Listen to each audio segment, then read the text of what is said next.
Assalamualaikum warahmatullahi wabarakatuh. Salam Nusantara Jaya. Rahayu, rahayu, rahayu.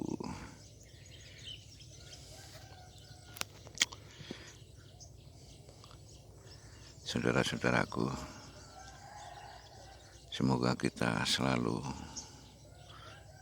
dalam lindungan Tuhan, dalam lindungan Allah, dalam kasih sayang Tuhan, dan menjadi kecintaannya Tuhan. Amin, amin, amin. Ya Robbal Alamin.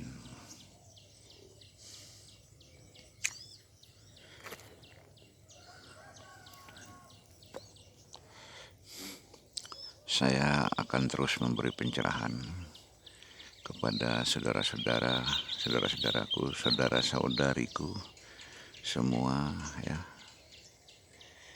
Bila ada yang kiranya menurut kalian bermanfaat, silahkan dipakai, diambil wejangan-wejangan atau nasihat saya. Dan bila ada yang menurut saudara-saudaraku tidak cocok, ya mohon tidak dipersoalkan, mohon dimaafkan sebesar-besarnya. Karena ini adalah media yang sangat luas ya, meliputi segala kapasitas intelektual manusia yang berbeda-beda, baik itu secara intelektualitas ya, maupun secara spiritualitas ya, maupun secara tradisional ya.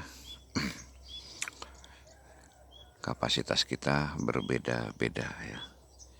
Jadi bila ada yang cocok apa yang saya sampaikan, silahkan digunakan, dan bila tidak cocok, mohon maaf. Anggap saja itu satu kesalahan dari kebodohan kapasitas saya yang masih terlalu rendah ya.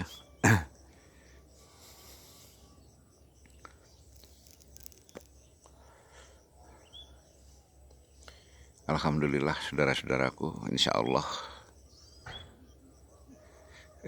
saya adalah orang yang lurus ya, orang yang benar ya.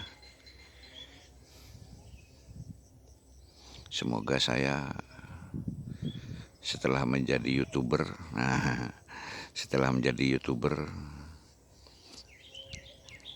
sejak menjadi YouTuber pemula dan sampai jadi YouTuber kelas kakap misalnya, atau kayak yang terkenal itu ya, Gus Samsudin, Mamas Karyo, Ustadz Ujang Bustomi, GNS, DLL ya. Insya Allah saya adalah, saudaraku, tidak promosi, saya adalah yang berkata apa adanya ya. Ikuti channel saya terus mumpung saya masih lugu ya. Masih lugu dalam arti masih jujur. Dalam arti bikin aduh, sampai kena rokok sendiri nih batu. Asap rokoknya nakal. Dalam arti saya masih sebagai YouTuber pemula ya. Jadi masih mohon maaf ya yang YouTuber sudah kawan-kawan, saya tidak nyindir kalian. Saya sedang membahas diri saya sendiri ya. Semoga saya tetap eksis di dalam kejujuran di dalam channel saya ini ya. Ya alhamdulillah kalau dari segi kapasitas apa yang saya miliki ya untuk menunjang mendoakan kalian misalnya, atau memberi pencerahan kepada kalian misalnya. Alhamdulillah barangkali saat ini saya yang teratas ya. Saya yang teratas dan masih jujur. Masih jujur. Karena masih jadi YouTuber pemula kan gitu. Dan mohon doanya saudara-saudaraku agar sampai nanti saya jadi YouTuber kelas kakap. Oh, kelas kakap. YouTuber papan atas, bukan papan bawah kuburan. Papan atas kayak Gus Samsudin misalnya, kayak Mamas Karyo, kayak Gus Samsudin, siapa? Kayak GNS ya, Mamas Karyo, DLL ya. Moga-moga saya bila sudah masuk di peringkat mereka itu, saya tetap polos dan jujur gitu ya, channel saya. Ya tanpa bantuan saudara-saudaraku ya jelas saya tanpa kontrol, tanpa nasihat dari saudara-saudaraku, ya pasti saya akan susah juga ngomongnya ya, karena takut nanti ada yang tersinggung. Kalau masalah asal ngomong saya mah jagonya dulu ya, jagonya pencerahan, karena memang saya barangkali ahli pencerahan yang tertua di zaman sekarang ini ya. Walaupun usia saya masih sangat muda, tapi saya menjadi guru, ibaratnya menjadi guru padepokan atau menjadi guru pencerahan. Kebetulan jam terbang saya sudah tidak ada tandingannya dulur ya. Cuma karakter saya itu kan tidak mau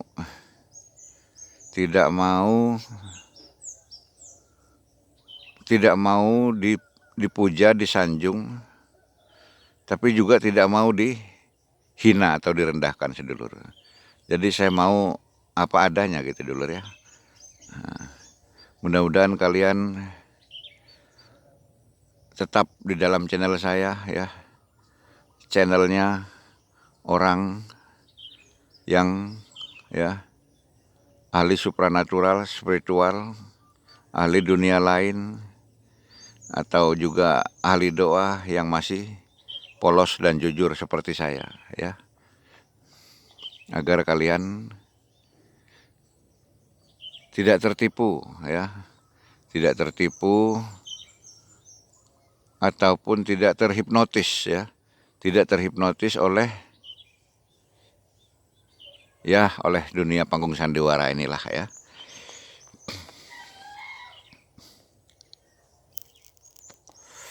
Orang benar itu memang bicaranya agak tersendat-sendat sedulur. Mirip ya, atau kembar dengan orang yang baru belajar ngomong. Kenapa?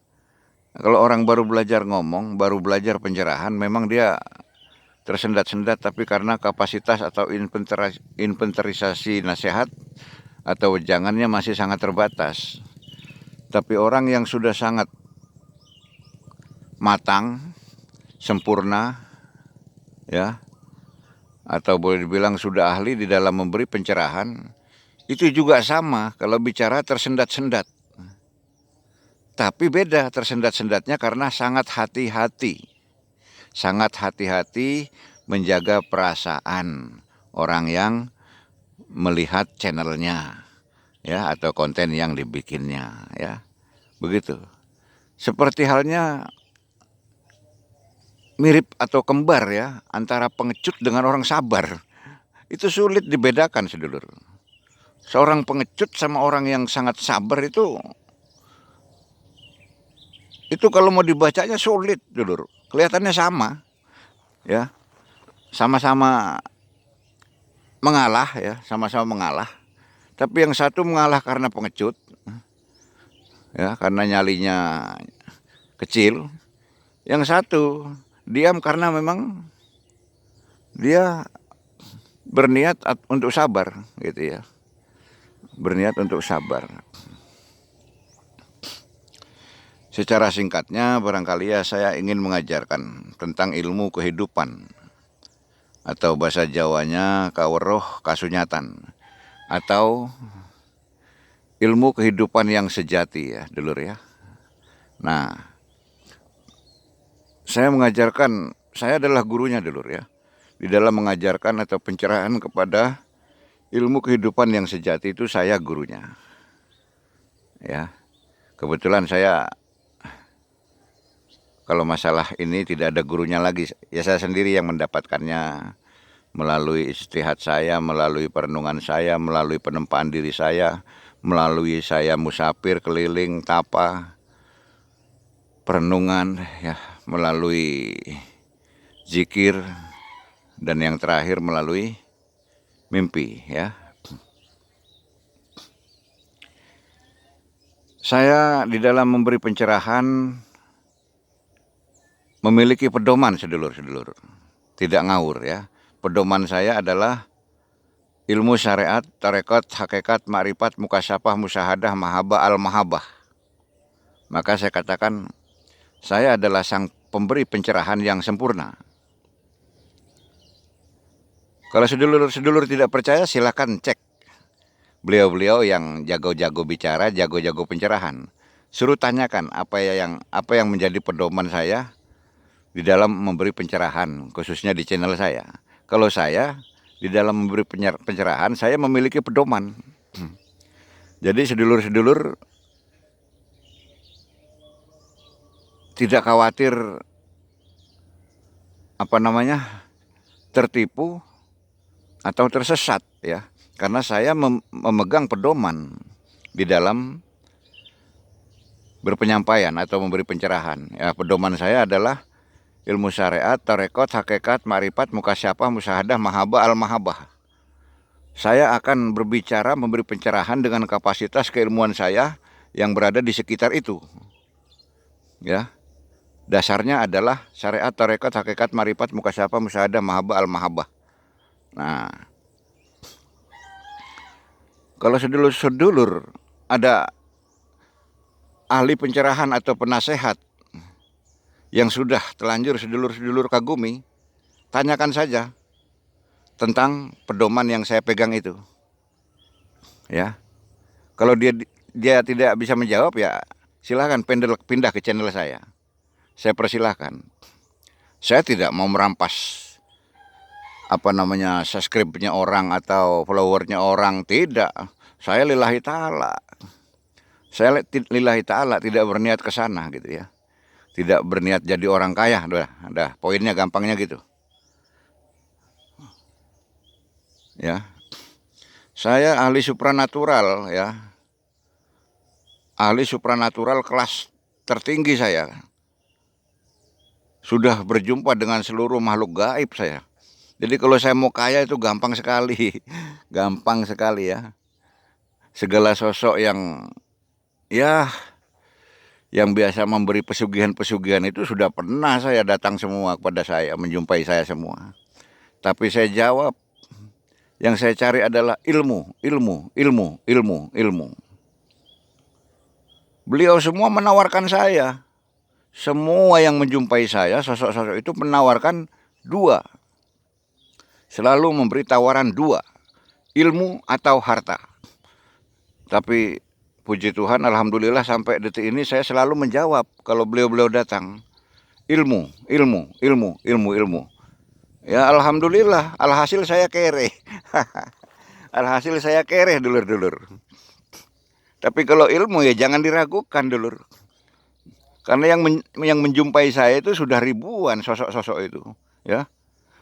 Mulai dari Raja Iblis sampai Raja Malaikat sudah pernah jumpai saya semua. Karena saya ahli supranatural gila ya, jadab. Saya ahli supranatural jadab. Haus, ya, kelaparan ilmu, kehausan ilmu saya, gila saya, ya, gila pada ilmu Tuhan.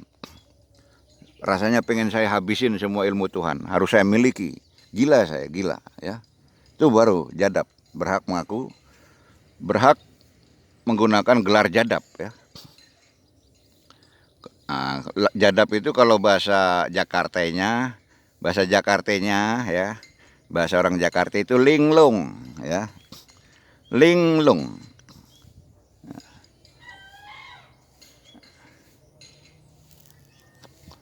alias bingung ya, alias bingung, alias apa lagi ya,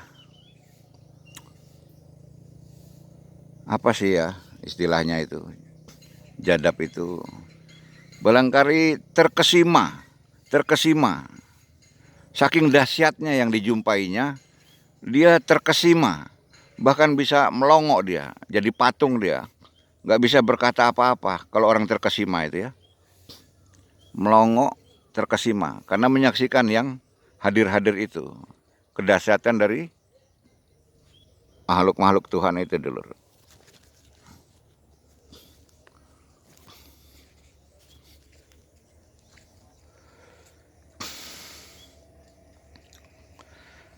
Kalau yang model-model pesulap merah itu atau rombongannya yang dengan dalih edukasi ya, dalih edukasi, itu saya duluan dulur. Bahkan saya pendiri wadahnya, yaitu Wadah Ikatan Keluarga Besar Musafir Seluruh Indonesia. Dan waktu itu yang saya pakai tempat adalah di Masjid Ampel dulur, Surabaya.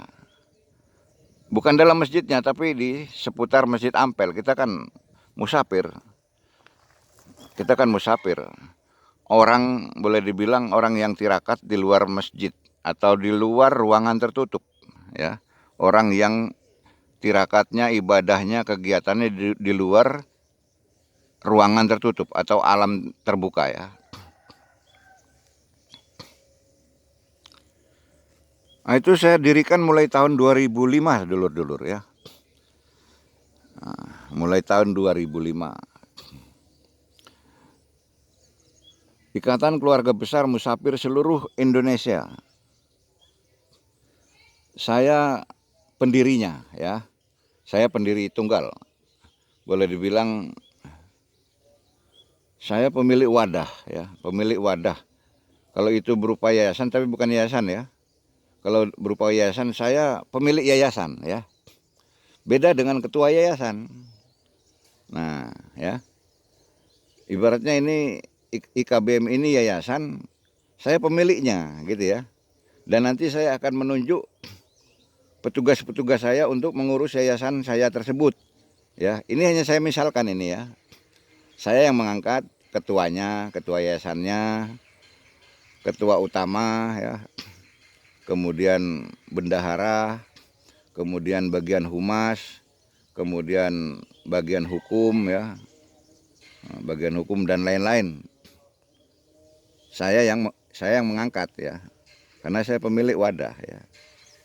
Ibaratnya direktur utamanya wadah tersebut saya yang angkat gitu ya. Nah, gitu ibarat. Kalau pemilik yayasan itu begitu. Nah, itu saya pendiri, saya pemilik wadah Ikatan Keluarga Besar Musafir Seluruh Indonesia. Apapun wadah itu, apapun merek wadah itu, sedulur-sedulur harus jeli, harus waspada, harus hati-hati. Apapun merek wadah itu, entah itu pondok pesantren, entah itu namanya padepokan, entah itu namanya pakai istilah pesarean, entah itu namanya pakai istilah yang lain-lain, sedulur-sedulur yang terpenting harus mengetahui visi dan misi dari wadah tersebut. Secara teori dulu, secara teori, minimal secara teori harus dulur-dulur tanyakan visi dan misi dari wadah yang dulur ikuti atau dulur mau ikuti. Itu minimal itu. Secara teoritis harus dulur-dulur tanyakan dulu apa visi dan misinya secara teori. Ya. Setelah itu dulur-dulur wajib menilai sepak terjang atau praktek dari visi dan misi yang tertulis secara teori tersebut. Ikuti dengan istiqomah. Pasti dulur-dulur tidak akan tertipu. Pasti sedulur-sedulur tidak akan tertipu ya, kalau mengikuti cara saya tersebut. Tanyakan dulu, apa visi dan misi dari wadah yang dulur-dulur mau ikuti atau sudah ikuti. Dia harus bisa jawab. Si pemilik wadah wajib bisa jawab. Kalau secara teori saja, si pemilik wadah, si pemilik lembaga, si pemilik yayasan, si pemilik padepokan sudah tidak bisa menjawab, tinggalkan. Tinggalkan dulur. Wes nggak beres itu. Harus punya visi dan misi, ya. Dan setelah itu belum cukup dulur. Setelah dulur-dulur diberitahu tentang visi dan misinya secara tertulis, dulur harus ikuti secara istiqomah, secara kontinu. Dulur harus nilai. Minimal 6 bulan lah. Minimal 6 bulan setelah dulur mengikuti wadah itu, dulur harus menilai, mengawasi. Apakah benar, apakah cocok, ya, visi dan misi yang tertulis di atas kertas atau berbentuk teori itu dengan prakteknya, dulur. Teliti selidiki selama 6 bulan, dulur, secara kontinu atau istiqomah. Insya Allah dulur tidak akan tertipu oleh wadah yang dulur ikuti. Wadah apapun itu, dulur. Mau pondok pesantren ke, mau torekot ke, mau padepokan ke, mau pakai nama yayasan kayak, mau pakai nama pesarean kayak, ikuti cara saya itu, dulur. Dulur tidak akan tertipu. Jangan segan-segan, jangan malu-malu. Tanyakan perkumpulan atau wadah yang ingin dulur ikuti, apalagi akan dulur jadikan sebagai penasehat, tanyakan. Harus dulur tanyakan apa visi dan misi dari lembaga ini atau wadah ini atau torekot ini atau padepokan ini atau yayasan ini. Dulur harus mendapat jawaban minimal tentang teori, visi dan misinya. Setelah itu dulur diam-diam memperhatikan, mengawasi, menilai. Diam-diam saja, minimal selama 6 bulan. Setelah itu baru dulur bisa membuat keputusan, saya akan tetap di wadah ini atau mundur, ya. Kalau bisa mundurnya alon-alon, dulur, ya. Nah, kata Gus Samsudin, aku mundur alon-alon, ya. Nah, itu.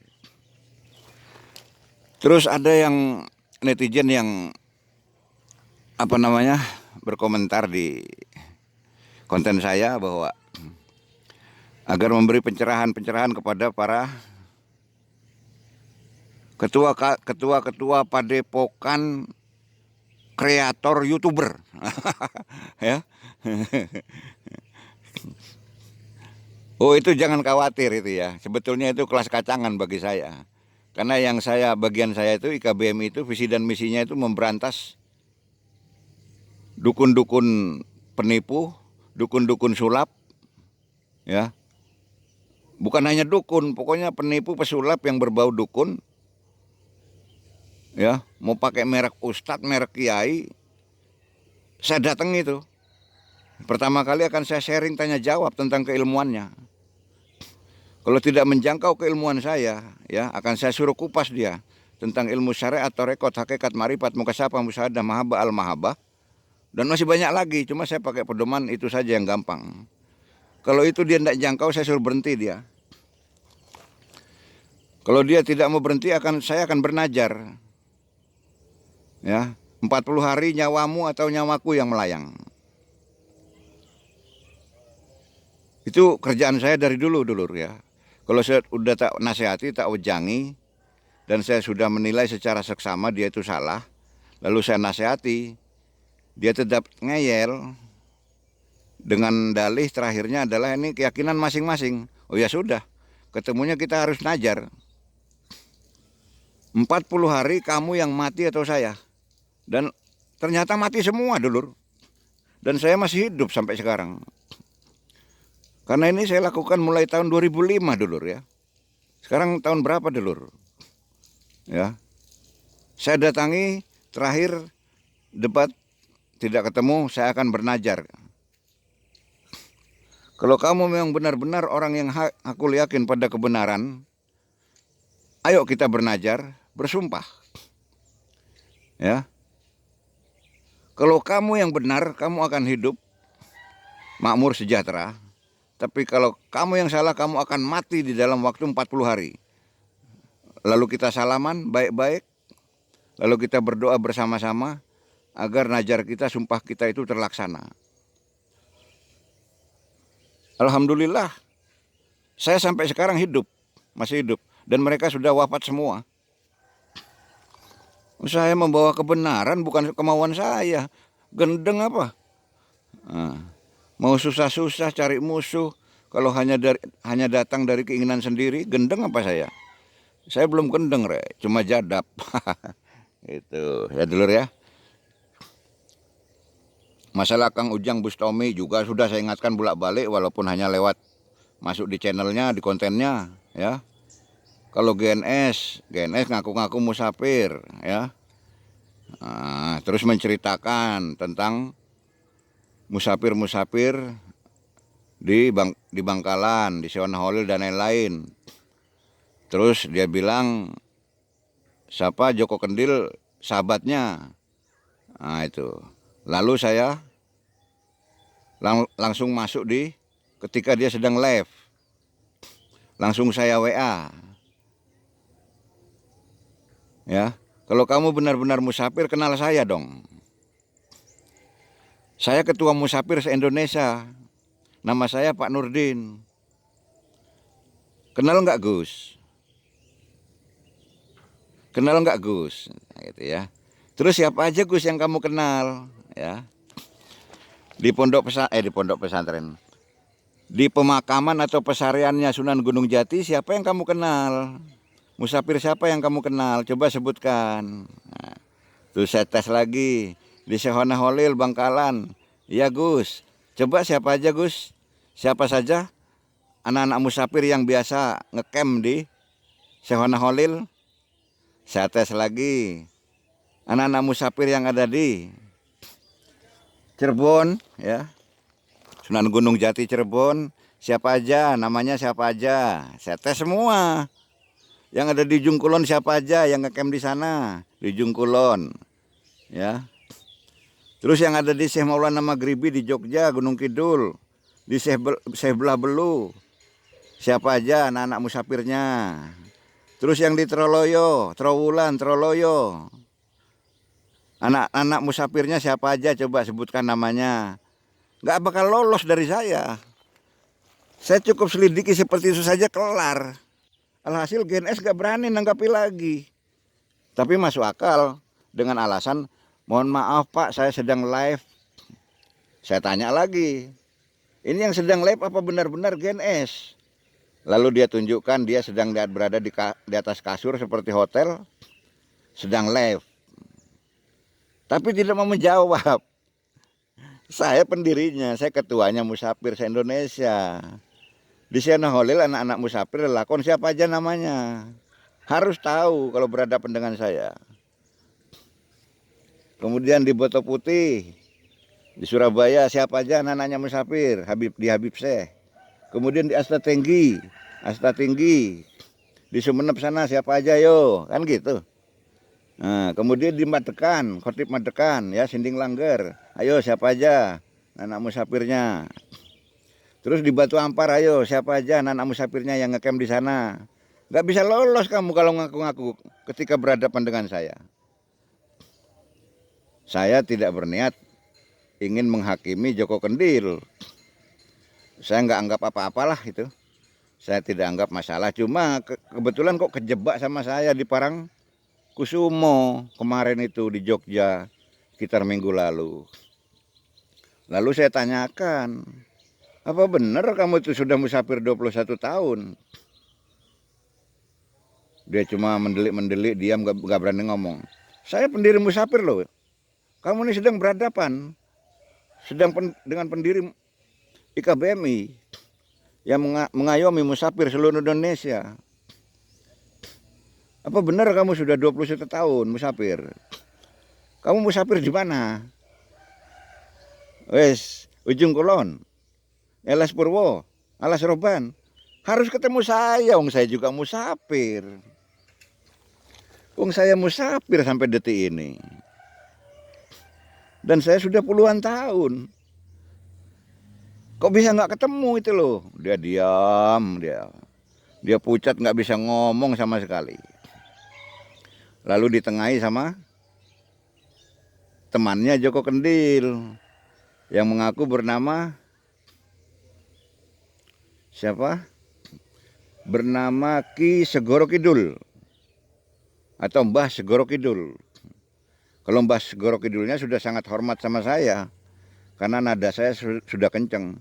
Saya pendiri IKBMI, ini wonge, aku wonge. Nada saya sudah tinggi. Aku Pak Nurdin. Dulu saya angkatan laut, sekarang saya pensiun. Wajib kenal kalian. Kalau ngaku-ngaku musafir harus kenal aku. Aku yang data, aku yang mendata. Aku data kalian semua. Gitu loh.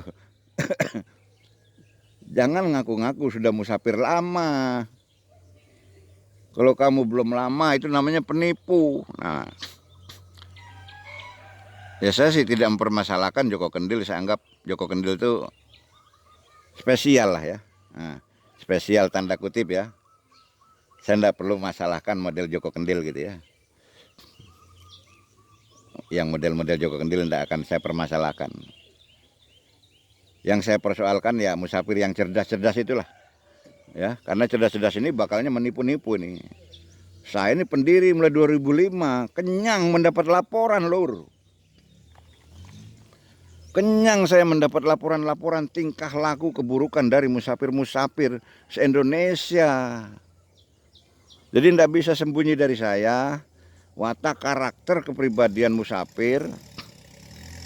Sampai yang tersembunyi pun saya tahu. 2005 saya ngayomi. Ya. Bagaimana mungkin saya tidak bisa tahu membaca karakter kalian yang asli ya, para musafir se-Indonesia. Oke itu dulu dulur.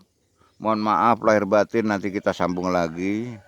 Maklum HP saya ini HP jadul nih. Ini HP Samsung apa ya? A7. A7 nggak salah. Oke lur ya, mohon maaf lahir batin bila ada salah-salah kata mohon dimaafin. Tidak ada gading yang tak retak, tidak ada makhluk atau manusia yang tidak pernah punya khilaf dan dosa.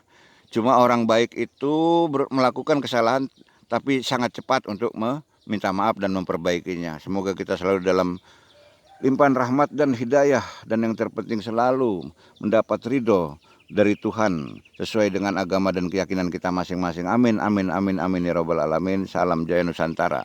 Rahayu, rahayu, rahayu.